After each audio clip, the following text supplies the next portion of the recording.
Happy New Year, and hey, welcome to the channel. It's a little weird saying Happy New Year because today is not the new year, but I am recording this for the new year. My name is Quenisha, and this is Be a Better Baddie, the podcast for the woman who is ready to elevate and tap into her inner baddie. If you're new, welcome. If you are not new, welcome back. Hey, girl. Today, we're going to be talking about how we can create our own realities through our thoughts. So if you are ready to get started, do make sure to like the video, subscribe if you're feeling a little spicy, and let's jump into today's video. So have you ever been around someone that constantly complains about their life? They don't like the way anything is going. They don't like the people they're interacting with. They just aren't really happy with anything. But you also don't see them doing anything necessarily to improve their life. It's almost as if these people love suffering. There are people who literally will just sit there and say, this sucks. And they won't do anything to fix it. So this video is for the person who hates their life and needs some help changing it, a little push. Maybe you don't know where to start. Or maybe you're the person that's ready to change something little, and starting with small changes will obviously add up to monumental changes. So this video is for you if you feel like you are stuck and you don't know where to go next. Today, we're going to talk about how your current reality is a reflection of your mindset. So everything that you have in here, it manifests itself into a physical reality. Whatever you think is possible is possible. Like, remember Barney used to say, if you believe it, you can achieve it. I think Barney said that. But seriously, if you can believe it, then you probably can achieve it. With it being the first day of the new year, I really, really want you all to take out the time, really reflect on your mindset if you haven't done so already. Well, really reflect on your mindset and try to do everything in your power to really make the next couple of months, because we're not waiting for an entire year to start making changes. I refuse to tell you, you have an entire year. You do. You do have an entire year, but let's shorten this timeline a little bit. We are going to do everything in our power to make the next couple of months the best couple of months, the months when you have really put forth the most effort you can to manifest this new reality that you want. And I don't use the word manifest as in like the actual manifesting, if that makes sense. Like the write something down 3 times. I don't know about that. I'm talking about like the literal word manifest. Either way, this year we are going to elevate to the most ideal version of yourself, the version you think is the most ideal. Not me, not her, not him, you. Now, everyone's heard of the word mindset, but what exactly does it mean? So mindset is defined as the established set of attitudes held by someone. And I believe that we are all co-creators of our mindset. No one is the sole creator of their mindset. We're connected to so many different outside factors. We have subconscious programming from our family, our ancestors, the media, different structures. So when I talk about shifting your mindset, it's not, hey, start thinking happy things and things will happen for you. That's a part of it, but there's so many other things around you that you need to restructure, rethink, and those things will help you cultivate this new mindset that we're talking about. So hopefully today's conversation will provide you with a couple of nuggets for you to take and start tweaking that mindset. One of the primary mindset shifts that I want to drive home is that you are deserving. So one of the D's in Baddie, if you don't know, Baddie stands for balanced, authentic, deserving, driven, iconic, and evolving. So every single letter means something. I want to drive home today that you are deserving. Now, deserving is defined as being worthy of treated in a particular way, and definitely in a positive way. To step into a state of deservingness is you releasing fear and truly expressing love for yourself. By you staying in situations and positions where you aren't allowed, or you don't allow yourself to be the most ideal version of yourself. And I'm talking friendships, I'm talking relationships, jobs, whatever. You're doing yourself a disservice. So let's jump into some strategies you can use to help shift your mindset so you can become this most ideal version of yourself in your reality.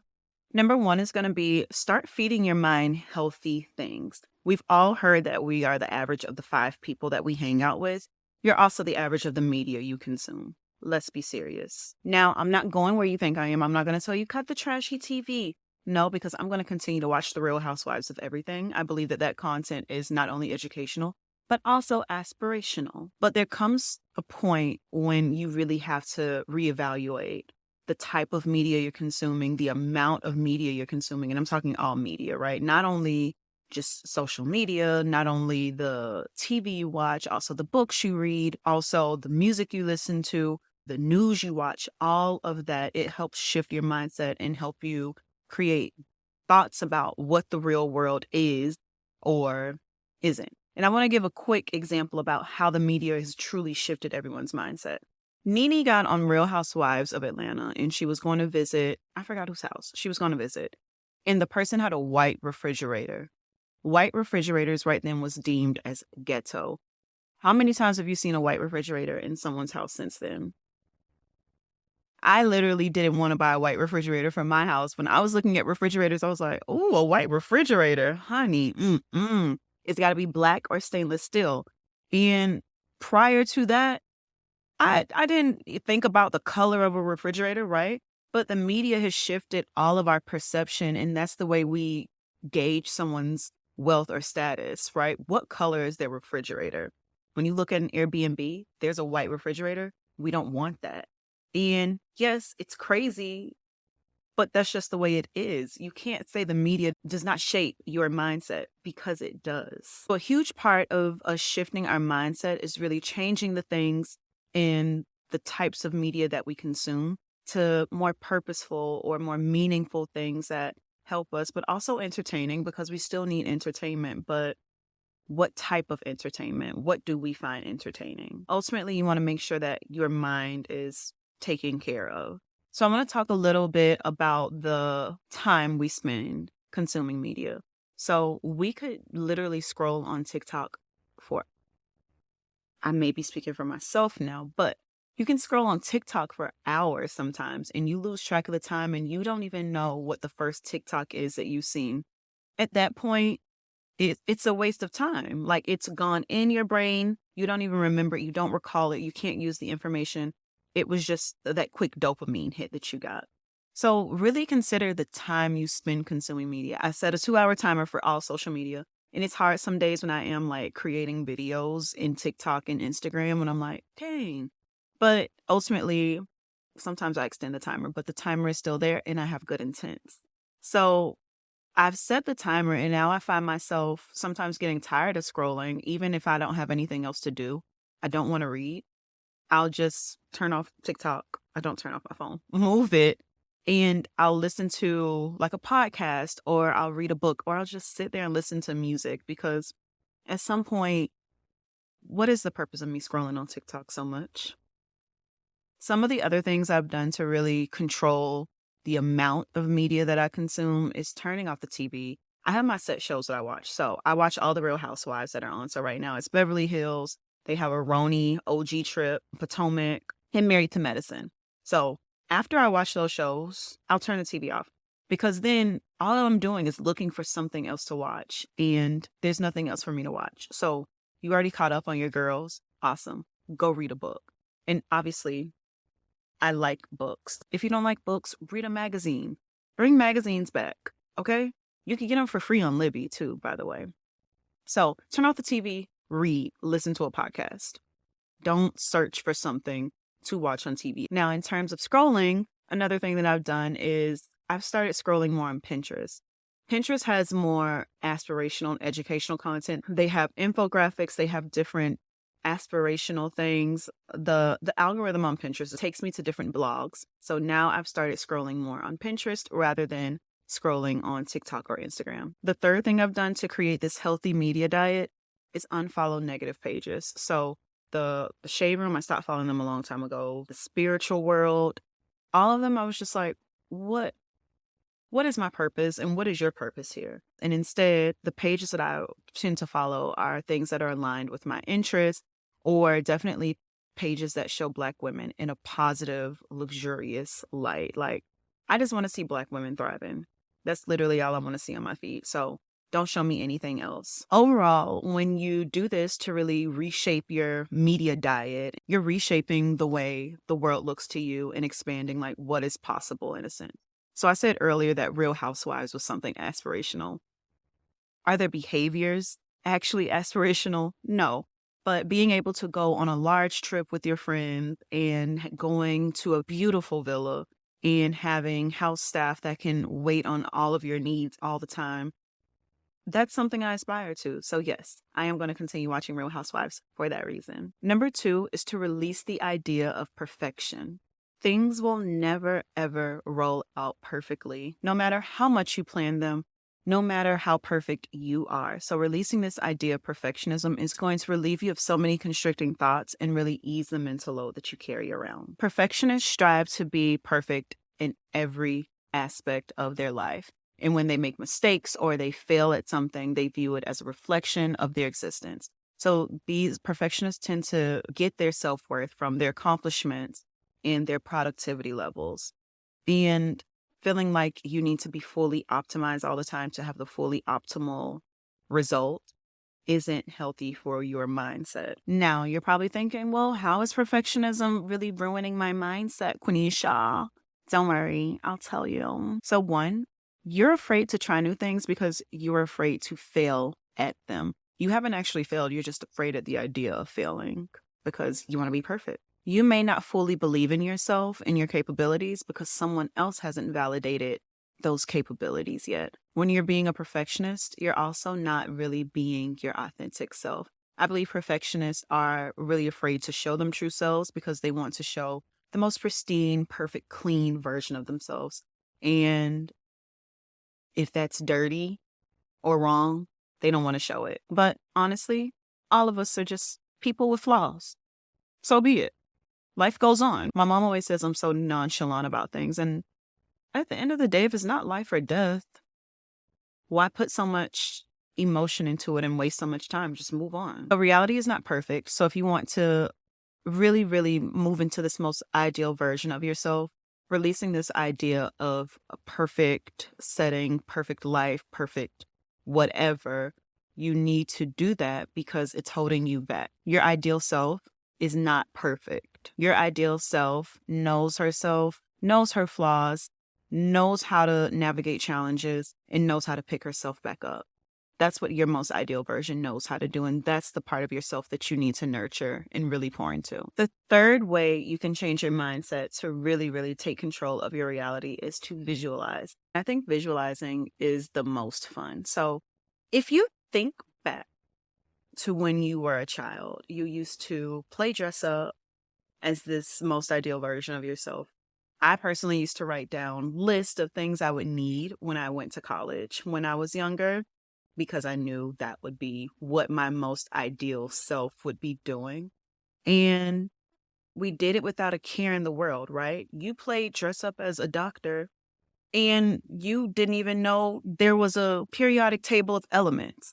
So there were no limits placed on ourselves when we were children. But now that we are adults, we place these unnecessary pressures on ourselves and feel like we can't dream anymore. And I'm not with it. I'm still dreaming. I am going to keep dreaming until I can't dream anymore. So when I say visualize, I mean dream, like literally put the work into dreaming. I still do these things. Like I still dress up as the version of myself that I want to be. This is me visualizing. I still write down all of the things that I want to do. I write down a dream bucket list. I write down what and where I want to do, how I want to do it. All of these things are still written down for me. I still dream. I think another one that is really powerful is going to places where I aspire to be. When I go to the spa, I try to find spas that really, really within my price range right now. Because, babe, let me tell you real quick, spas are expensive. So I try to go to places and spas where I can see dream Quenisha. When I'm going to work at a coffee shop, for instance, and I just recently started going to coffee shops to work, and that's another place where dream Quenisha would want to go. So start going to those places where you can see the most ideal version of yourself. Placing yourself in these situations, playing dress up as the most ideal version of yourself, makes you feel like, oh, I can see myself wearing this when this happens. Going into these spaces where you would see the most ideal version of yourself makes you more comfortable. It makes it more tangible of you actually occupying the space. or like you going to a store that you cannot afford, but you still want to look around. You can then say, I can see myself shopping here. Tapping into these situations expands what you know is true and makes that reality more attainable for you. What seems impossible, now possible, because you've been there, you've worn it, you walked amongst the crowd you wanted to, or done the things you wanted. Do it. In my episode about rebranding a few months ago, I talked about this activity that I absolutely love, and it is basically drawing this version of yourself, the most ideal version of yourself.